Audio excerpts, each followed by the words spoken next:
બંધ દરવાજા પાછળ અમદાવાદ શહેરમાં આર્યન અને કાવ્યા નામનું દંપતી રહેતું હતું. લગ્નને 5 વર્ષ થયા હતા. બહારથી જોતા બંનેનું જીવન એકદમ પરફેક્ટ લાગતું. મોટું ઘર, સારી કાર, ખુશીભર્યા ફોટા. પણ એ ઘરની દિવાલોમાં એક એવું રહસ્ય છુપાયેલું હતું જે કોઈ જાણતું નહોતું. આર્યન એક સફળ બિઝનેસમેન હતો. ઘણા પૈસા હતા, પણ છેલ્લા કેટલાક મહિનાથી તે ખૂબ બદલાઈ ગયો હતો.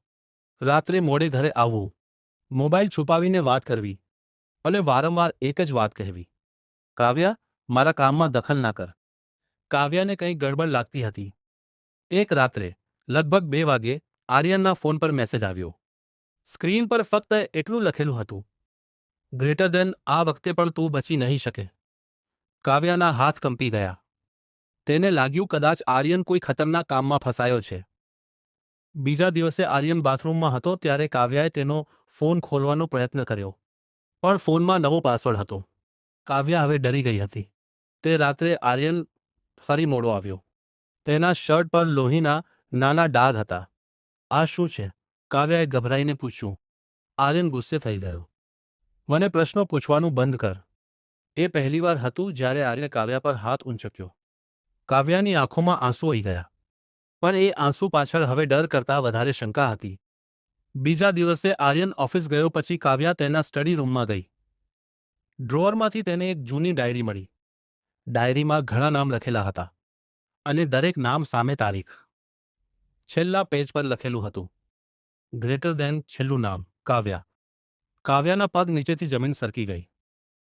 શું આર્યન તેને મારી નાખવાનો હતો? તે તરત ઘર છોડીને જવા તૈયાર થઈ ગઈ, પણ ત્યારે જ દરવાજા પર બેલ વાગી. બહાર પોલીસ ઊભી હતી. શું તમે કાવ્યા છો? હા, અમને આર્યન વિશે કેટલીક માહિતી જોઈએ છે. કાવ્યાનો ડર હવે વધુ વધી ગયો. પોલીસે જણાવ્યું કે છેલ્લા કેટલાક મહિનામાં શહેરમાં 3 લોકો ગાયબ થયા હતા અને ત્રણેયનો કોઈક સંબંધ આર્યનની કંપની સાથે હતો. કાવ્યાને હવે ખાતરી થઈ ગઈ કે આર્યન કોઈ મોટો ગુનો કરી રહ્યો છે. તે રાત્રે કાવ્યા ઘરે એકલી હતી. બહાર ભારે વરસાદ પડી રહ્યો હતો. અચાનક લાઇટ ચાલી ગઈ. ઘર સંપૂર્ણ અંધારામાં ડૂબી ગયું. અને પછી ઉપરના રૂમમાંથી કોઈના ચાલવાના અવાજ આવ્યા. ઠક ઠક ઠક. કાવ્યાનું દિલ જોરથી ધબકવા લાગ્યું. તે ધીમે ધીમે સીડીઓ ચડવા લાગી. ઉપર પહોંચતા જ તેને સ્ટોર રૂમનો દરવાજો થોડો ખુલ્લો દેખાયો. અંદરથી કોઈ હળવો અવાજ આવી રહ્યો હતો. કાવ્યાએ હિંમત કરીને દરવાજો ખોલ્યો અને અંદર જે જોયું તે જોઈને તેની ચીસ નીકળી ગઈ. રૂમમાં 3 લોકો બાંધેલા હતા, મોઢા પર ટેપ લગાવેલી. એ લોકો જીવતા હતા. ત્યારે પાછળથી કોઈએ ધીમેથી કહ્યું: હું જાણતો હતો કે તું અહીં સુધી પહોંચી જશ. કાવ્યા ધીમે પાછળ ફરી. આર્યન ઊભો હતો. તેના હાથમાં પિસ્તોલ હતી. આર્યન, આ બધું શું છે? કાવ્યા રડતા બોલી. આર્યન હસ્યો. જે લોકો મને દગો આપે છે તેમને હું ગાયબ કરી દઉં છું. કાવ્યાની આંખોમાં ભય છવાઈ ગયો.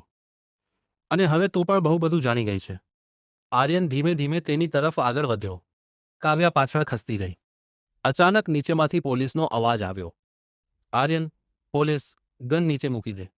આર્યન એક સેકન્ડ માટે ગભરાયો. એ જ સમયે કાવ્યાએ તેની હાથ પર લાત મારી. પિસ્તોલ નીચે પડી ગઈ.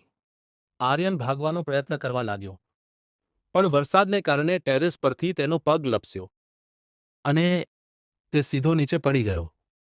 થોડી જ ક્ષણોમાં બધું શાંત થઈ ગયું. પોલીસે 3 લોકોને બચાવી લીધા.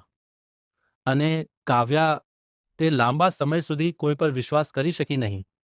6 મહિના પછી કાવ્યા એ જ ઘરમાં એકલી રહેતી હતી. એક રાત્રે ફરી 2 વાગ્યે તેના ફોન પર મેસેજ આવ્યો. સ્ક્રીન પર લખેલું હતું: ગ્રેટર દેન, રહસ્ય હજુ પૂરું નથી થયું. અને એ મેસેજ આજના નંબર પરથી આવ્યો હતો.